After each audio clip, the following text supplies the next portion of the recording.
Hello students, कैसे हैं आप लोग। आई होप आप लोगों की पढ़ाई अच्छी चल रही होगी। चलिए आइए हम लोग बहुत इंपॉर्टेंट एमसीक्यू सॉल्व कर रहे हैं। देख लेते हैं, ये सारे इकोनॉमी के क्वेश्चन है। ठीक है, चलिए सॉल्व करते हैं। पहला क्वेश्चन आपको स्क्रीन पर दिखाई दे रहा होगा जो कि आर्थिक विकास से रिलेटेड है। आइए स्टेटमेंट्स पर गौर करते हैं। देखिए फर्स्ट स्टेटमेंट क्या कह रहा है कि आर्थिक विकास को केवल किसी भी देश की आय स्तर से मापा जाता है। तो बताइए, क्या केवल आय का स्तर बढ़ने से ही आर्थिक विकास हो जाएगा? अगर किसी देश का जो आय स्तर है वो बढ़ रहा है तो आर्थिक विकास होता है क्या? नहीं, केवल इस पर तो निर्भर नहीं करता। इस पर निर्भर जरूर करता है बट केवल नहीं करता है। एक्सट्रीम सेंटेंस है और मैंने आपको बहुत अच्छे से ट्रिक बताया है कि एक्सट्रीम सेंटेंसेस रॉन्ग होते हैं। ठीक है,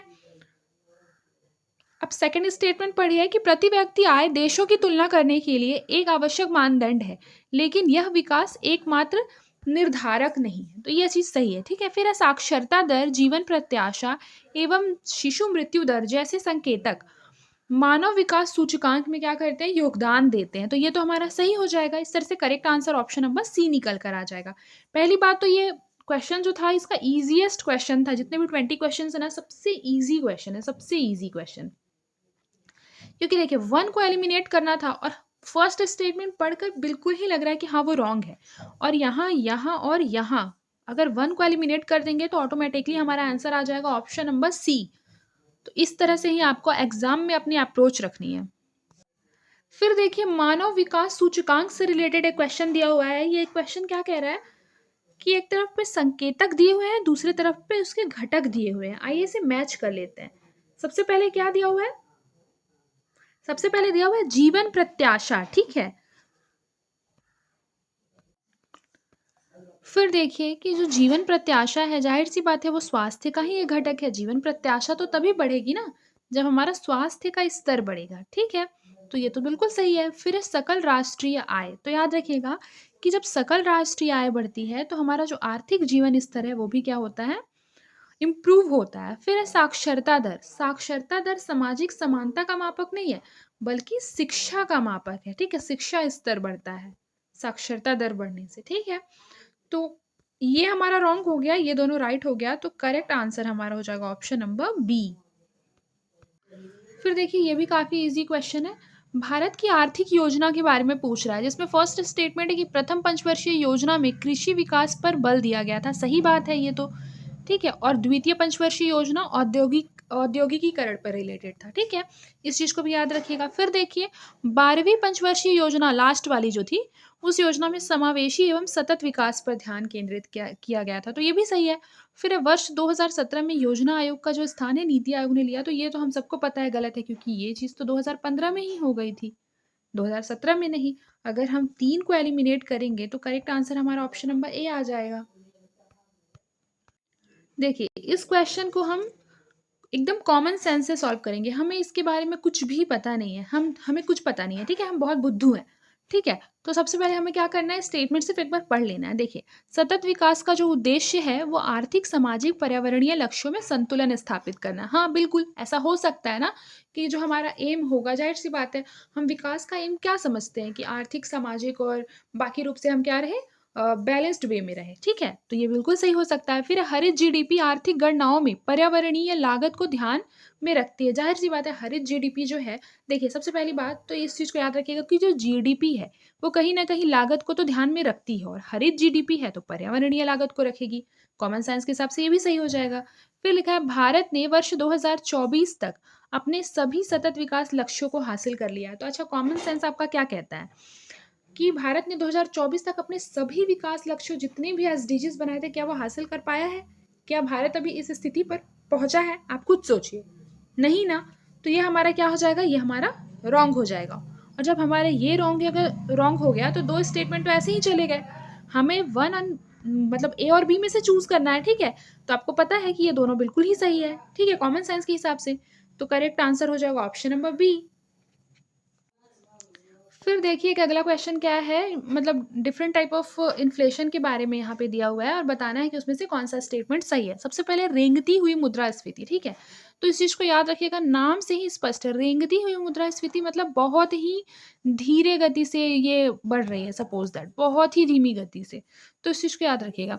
फिर क्या लिखा है कि जिसमें मूल्य स्तर जो होता है प्रति वर्ष 20% से अधिक निरंतर वृद्धि होती है। 20% तो बहुत ज़्यादा हो गया ना, ये तो तीव्र मुद्रास्फीति हो गया, तो रेंगती हुई कहाँ हुआ? तो ये तो आधा स्टेटमेंट रॉन्ग हो जा रहा है यहाँ पे। तो अगर हम 1 को रॉन्ग कर देंगे तो हमारा करेक्ट आंसर क्या हो जाएगा? ऑप्शन नंबर बी हो जाएगा। हमने आंसर ले आया है, एग्ज़ाम में हमको ऐसे ही अप्रोच करना है, ठीक है? फिर देखिए अगला क्वेश्चन क्या कह रहा है कि विभिन्न आर्थिक कारकों पर मुद्रास्फीति के प्रभाव के बारे में क्वेश्चन है, ठीक है? देखिए, अप्रत्याशित मुद्रास्फीति के दौर में ऋण प्राप्तकर्ताओं की तुलना में ऋणदाताओं को अधिक लाभ प्राप्त होने की संभावना है, तो ये रॉन्ग है।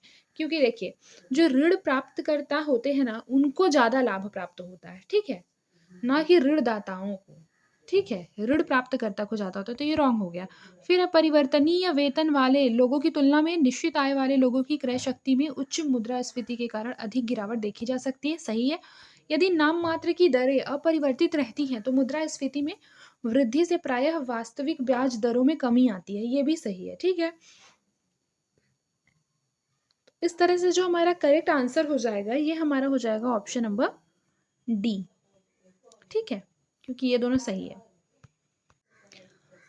फिर देखिए अगला क्वेश्चन क्या कर रहा है, इसमें बेरोजगारी के टाइप दिए हुए हैं और उसकी विशेषताएं क्या है ये पूछा गया है और पूछ रहा है कि कितने से करेक्टली मैच्ड है। आइए देख लेते हैं। सबसे पहले लिखा हुआ है घर्षणात्मक बेरोजगारी। तो घर्षणात्मक बेरोजगारी याद रखिएगा कि घर्षणात्मक बेरोजगारी वह बेरोजगारी होती है जब नौकरी परिवर्तन के दौरान अल्पकालिक बेरोजगारी होती है। इस चीज़ को याद रखिएगा, ठीक है। फिर देखिए संरचनात्मक बेरोजगारी, अर्थव्यवस्था में संरचनात्मक परिवर्तनों के कारण, बिल्कुल ये सही है। तकनीकी बेरोजगारी प्रक्रियाओं के स्वचालन के कारण उत्पन्न होता है, ये भी सही है। चक्रीय बेरोजगारी जब आर्थिक मंदी और कम मांग से जुड़ी हुई बेरोजगारी होती है, ठीक है, तो चक्रीय बेरोजगारी होती है। इस तरह से ये सभी सही है, ऑप्शन नंबर डी। फिर देखिए लिखा है भारत में बेरोजगारी से रिलेटेड कारकों पर विचार करना है और कौन कौन से कारक भारत में बेरोजगारी में क्या करते हैं, योगदान देते हैं। तो आइए देखते हैं। तीव्र जनसंख्या वृद्धि, कठोर श्रम कानून, कृषि क्रियाओं की मौसमी प्रकृति, बिना कौशल विकास के तकनीकी प्रगति। तो ये जो चारों के चारों हैं वो भारत में क्या करते हैं, बेरोजगारी में योगदान देते हैं। इस चीज़ को याद रखिए, ठीक है। फिर देखिए दो स्टेटमेंट दिए हुए हैं ना, आइए पढ़ लेते हैं। तेंदुलकर समिति ने मिश्रित संदर्भ अवधि को अपनाया था, मतलब कि एमआरपी को अपनाया था और गरीबी आकलन के लिए उपभोग की टोकरी को व्यापक बनाया था, सही है। इसमें ग्रामीण शहरी क्षेत्रों के लिए गरीबी रेखा का अनुपात लगाने के लिए केवल कैलोरी आधारित मानदंडों पर ध्यान केंद्रित किया गया था, ये रॉन्ग है। केवल कैलोरी आधारित नहीं था, ठीक है, तो ये रॉन्ग हो जाएगा। फिर देखिए एक तरफ समिति दी हुई है, दूसरी तरफ उसके योगदान दिए हुए हैं और कह रहा है कि कितने सही सुमेलित हैं। तो आइए इसे भी देख लेते हैं। सबसे पहले क्या दिया हुआ है, लकड़ा वाला समिति। देखिए ये क्वेश्चन हमारे लिए बहुत इंपॉर्टेंट हो जाता है। जैसे लकड़ा वाला समिति है तो याद रखिएगा, पहले सबसे पहले याद रखिएगा कि लकड़ा वाली समिति कौन से सन में आई थी, तो ये आई थी 1993 में। तेंदुलकर समिति कब आई थी बताइए, बिल्कुल सही 2009 में। फिर रंग राजन समिति कब आई थी ये भी बता दीजिए, 2014 में, ठीक है। ये डेट बहुत इंपॉर्टेंट है, ठीक है, इसको याद रखिएगा। देखिए लकड़ा वाला समिति का जो योगदान था, उन्होंने क्या किया था, गरीबी आकलन के लिए अनुशंसित कैलोरी आधारित मानदंड को सुनिश्चित किया था, ठीक है। लकड़ा वाला कैलोरी आधारित मानदंड, तेंदुलकर समिति टोकरी का विस्तार, उपभोग टोकरी इन्होंने प्रारंभ किया था, ठीक है। रंग राजन समिति जो थी, उन्होंने उपभोग आधारित गरीबी रेखा के स्थान पर ध्यान केंद्रित किया और विभिन्न गरीबी मानदंडों पर भी विचार किया था। ये सही है हमारा, और ये दोनों क्या है, इंटरचेंज है, ठीक है। तो इस तरह से करेक्ट आंसर पूछेंगे तो ओनली ए जो होगा ये इसका करेक्ट आंसर होगा। फिर देखिए फिर अगला क्वेश्चन क्या कह रहा है कि 2015 में गरीबी आकलन के लिए एक नई प्रविधि प्रस्तावित करने का कार्य जो है वो किस संगठन को सौंपा गया था, तो याद रखिएगा ये नीति आयोग को सौंपा गया था। फिर अब भारत में सतत नियोजन में योगदान देने वाले विभिन्न कारकों पर विचार कीजिए, ठीक है। आइए देख लेते हैं। देखिए सबसे पहले देखिए लिखा हुआ है कि नवीनीकरणीय ऊर्जा अवसंरचना का विकास, तो सही है। फिर अपशिष्ट प्रबंधन के लिए स्वच्छ भारत मिशन अभियान का कार्यान्वयन, फिर शहरी विकास में कार्बन तटस्थ नीतियों पर ध्यान केंद्रित करना, ये तीनों सतत नियोजन में योगदान देते हैं भारत में। देखिए फिर अगला क्वेश्चन क्या दिया हुआ है कि स्वतंत्रता से पहले भारत में आर्थिक नियोजन के विषय में कुछ स्टेटमेंट है, आइए उसे देख लेते हैं। सबसे पहले लिखा हुआ है कि बॉम्बे प्लान में बुनियादी और भारी उद्योगों के विकास पर जोर दिया गया था, तो ये सही है। फिर है विश्वेश्वरैया योजना में तीव्र औद्योगिकरण के माध्यम से एक दशक के भीतर राष्ट्रीय आय में दुगना वृद्धि करने का प्रस्ताव रखा गया था, ये चीज भी सही है। फिर लिखा है गांधीवादी योजना में विकास के प्राथमिक चालक के रूप में वृहद स्तर पर औद्योगिकरण की वकालत की गई थी, तो ये चीज सही नहीं है क्योंकि हमें पता है गांधीवादी योजना में तो आत्मनिर्भरता को बढ़ावा दिया गया था। किसे? आत्मनिर्भरता को, ना कि औद्योगिकरण को। औद्योगिकरण को तो अस्वीकार किया गया था ना, तो ये चीज गलत हो जाएगा। और थर्ड स्टेटमेंट रॉन्ग हो गया तो ऑटोमेटिक हमारा ऑप्शन नंबर ए क्या हो जाएगा? करेक्ट आंसर हो जाएगा। फिर देखिए फिर क्या दिया हुआ है, भारत में निर्धनता निवारण के लिए अपनाई गई निम्नलिखित कार्य नीतियों पर विचार कीजिए। इसमें बोल रहा है कि उपर्युक्त कार्य नीतियों में से कितनी भारत के आधिकारिक निर्धनता निवारण ढांचे का हिस्सा है। तो देखिए सबसे पहले तो हमारा समृद्धि आधारित दृष्टिकोण है, निर्धनता निवारण कार्यक्रम है, न्यूनतम आधारभूत सुविधाओं का प्रावधान, तीनों ही है। ऑप्शन नंबर सी इसका करेक्ट आंसर हो जाएगा। फिर ये इंपॉर्टेंट क्वेश्चन है, देखिए बहुआयामी गरीबी सूचकांक की गणना के लिए कौन कौन से संकेतक का यूज होता है? तो पोषण का होता है, सुरक्षित पेयजल तक पहुंच होता है, स्कूली प्रशिक्षण के वर्ष होता है, बेरोजगारी की दर नहीं होता है, ये तीनों होता है। ठीक है। फिर देखिए भारतीय संविधान के संदर्भ में जीवंत संविधान शब्द का क्या अर्थ है? याद रखिए जीवंत संविधान मतलब होता है, जीवंत संविधान क्या होगा आप बताइए। देखिए सबसे पहले तो संविधान की जो व्याख्या होती है वो सामाजिक मानदंडों मूल्यों को ध्यान में रखकर की जाती है, इसीलिए हम क्या बोलते हैं कि हमारा जो संविधान है वो जीवंत है। इस तरह से करेक्ट आंसर हो जाएगा ऑप्शन नंबर बी। फिर अगला क्वेश्चन देखिए, वार्षिक उद्योग सर्वेक्षण रिपोर्ट 2022-23 के संदर्भ में क्वेश्चन दिया हुआ है, विनिर्माण क्षेत्र में रोजगार सत्र 2021-22 में जो हमारा ये है बजट वो कितना था? 1.72 करोड़ से लेकर 7.5% से बढ़कर कितना हो गया है अभी?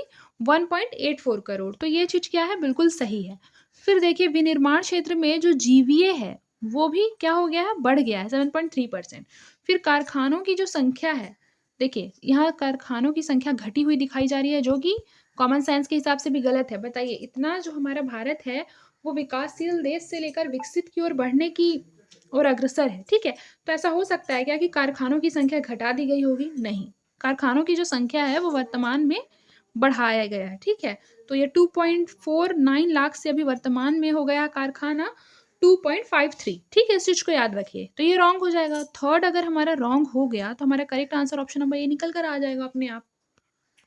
फिर देखिए भारत के व्यापार पर इजराइल ईरान संघर्ष के प्रभाव से रिलेटेड एक क्वेश्चन है। क्या लिखा है कि इस संघर्ष के कारण शिपिंग लागत में 15 से 20% की वृद्धि हुई है, जिससे भारतीय निर्यातकों के लाभ मार्जिन पर असर पड़ा है। फिर है लाल सागर स्वेज नहर जैसे प्रमुख शिपिंग मार्गों पर व्यवधान के कारण भारतीय निर्यात विशेषकर पेट्रोलियम उत्पादों पर काफी प्रभाव पड़ा है। तो ये दोनों ही क्या हो जाएगा? ये बिल्कुल करेक्ट हो जाएगा।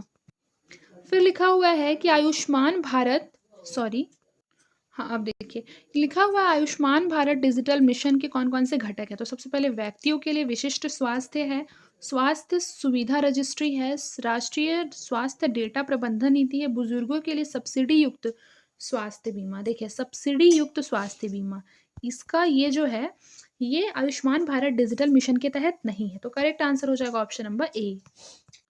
फिर देखिए स्मॉल मॉड्यूलर रिएक्टर 300 यूरेनियम की कम मात्रा वाले ईंधन का यूज करके कम से कम 300 मेगावाट विद्युत शक्ति का यूज करती है। ठीक है, फिर है कि SMR 300 जीवाश्म ईंधन के लिए प्रतिस्पर्धी विकल्प प्रदान करके भारत की स्वच्छ ऊर्जा लक्ष्यों का समर्थन करने के लिए डिजाइन किया गया है।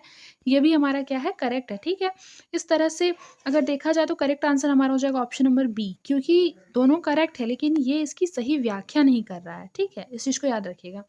ठीक है, इसलिए ऑप्शन नंबर बी क्या हो जाएगा? इसका करेक्ट आंसर हो जाएगा। आज के लिए बस इतना ही, मिलते हैं नेक्स्ट क्लास में। तब तक के लिए अपना ख्याल रखिए और मन लगाकर पढ़ाई करते रहिए।